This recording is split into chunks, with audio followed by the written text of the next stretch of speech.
Let's talk about some science issues. Let's go back to Clyde. The 400 meters is an oxygen deficient event. Correct. This means that the level of oxygen absorption is below that which is necessary to supply ATP, the requirement for ATP. Correct.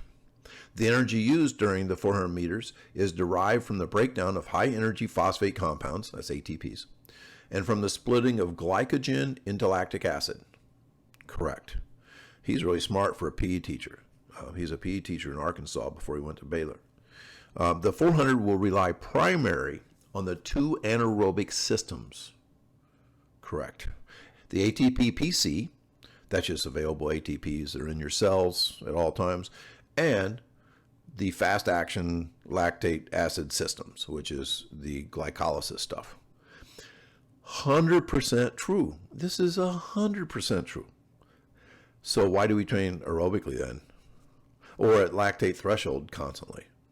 And I mean, this is my problem with everything about the Clyde Heart system. I think if we are doing things aerobically or at lactate threshold, we are planting beans to grow corn.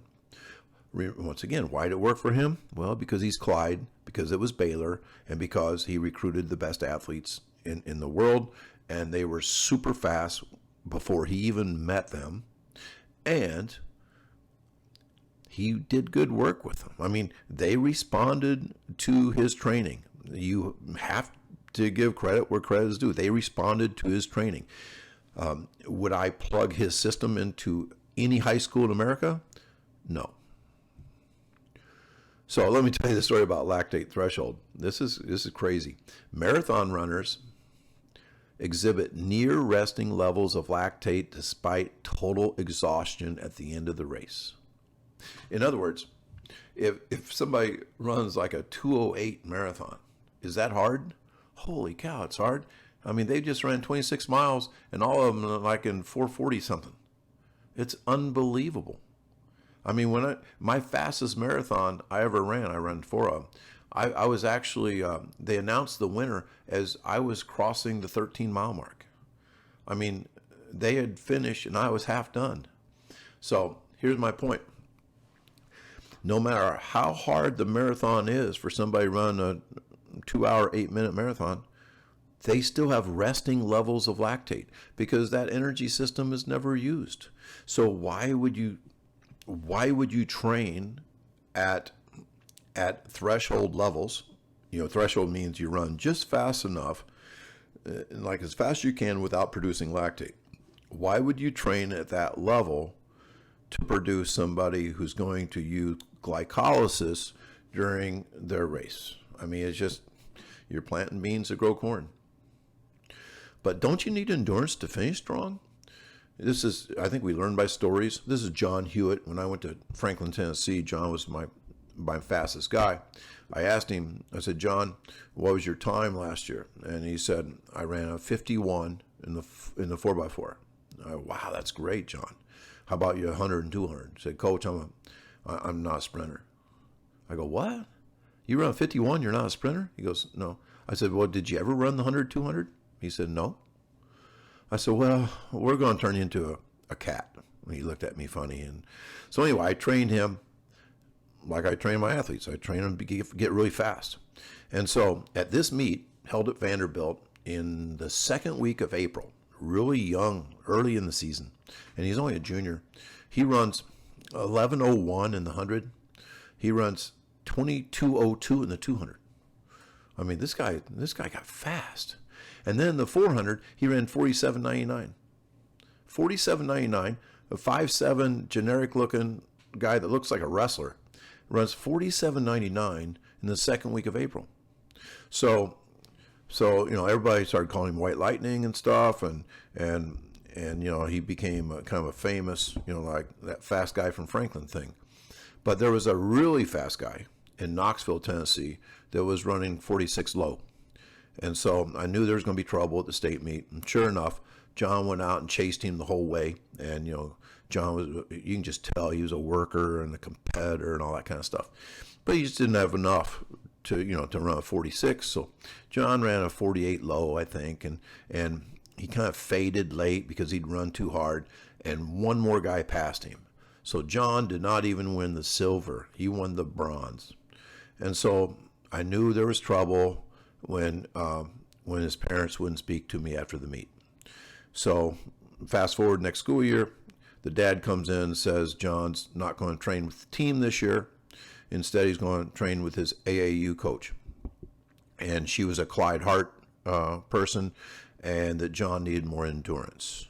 So being a kid's coach, I said, okay. I said, I just don't want him doing that during our practices. Have him come out and do a few speed drills, and then he can go work with his AAU coach later. You know, I told him I think this is a real mistake. But so fast forward to the end of the season, John comes up before the state series and says, Coach, I just want to run the relays. I said, well, John, you're a great teammate, and you know, I appreciate you caring about the relays so much. Thank you. What I didn't say was that's because this year you did not break 11.5. You did not break 23 in the 200, and you never broke 50 in the 400. Right? You know, I didn't want to say that because that's not the kind of coach I am, but you better believe I was thinking that shit. So yes, to the dad, it was obvious that he was undertrained, and that's why he faded late. To me, he ran a 47.99 and a 48 low late in the year because he was super fast. And as he started focusing on endurance, there was a cost, and the cost was speed. This is another story. This is me in high school with hair and beads and thinking I lived in the 60s, even though it was 1976. So who's in shape? My 3-mile time was 19:30. My teammate Dave Finnestad was third place in the state of Illinois in cross country, running 14:24. Who's in shape? It's a trick question, I'll warn you. Well, obviously Dave Finnestad's in better shape to run the 3-mile. However, Dave Finnestad never ran a 50.2 in the 400, and I did. And Dave Finnestad, 2 days after he ran that 14:24, came to basketball practice, and I beat him in the first suicide at the end of practice. And then Dave quit. Well, he didn't really quit basketball. He just quit running that day because he was throwing up. He was literally throwing up after one sprint. We went on to do 10 suicides that night. And my dad was the basketball coach, and he called us all together and said, hey, Dave's going to be fine. He's just not in basketball shape. So the answer to this question is that I was in much better shape for the 400 meters, much better shape as a basketball player. Dave Finnestad was in much better shape to run a cross-country 3-mile. But we have to be specific in our training. We can't plant beans and grow corn. I believe you should work on speed and high performance. I believe you need to get aerobically fit by stacking together anaerobic work. This goes to the story of Brian Kula, a friend of mine who trains Christian McCaffrey, the fantastic running back for the Panthers. They worked at nothing but anaerobic. They totally fed the cats the entire offseason last year. The entire offseason. Nothing more than 5 seconds, nothing less than 95% intensity. Nothing. It was a total feed the cats offseason.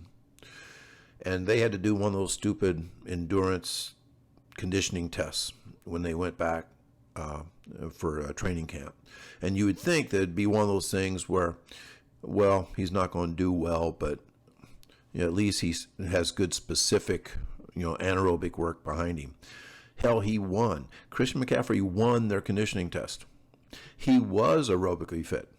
He was aerobically fit without aerobic focused training. That is such a, that's like an earthquake. You go back to the whole thing about in textbooks everywhere. It says you have to have this aerobic base in order to later do repeat anaerobic work. Well, guess what? Doing repeat anaerobic work will get you aerobically fit. Aerobic running fucks up mechanics, confuses the CNS, and kills cats. People always get mad at me, for showing this, because they say, that's not, like fast distance guys. Those guys are run like a marathon. I said, well, you got to make your point. And none of these guys are run with Carl Lewis mechanics. None of them. None of these guys are developing a central nervous system that will allow them to sprint fast. And here's the biggest thing. The guys that are fast twitch at your high school, they won't want to run track if you make them do this shit.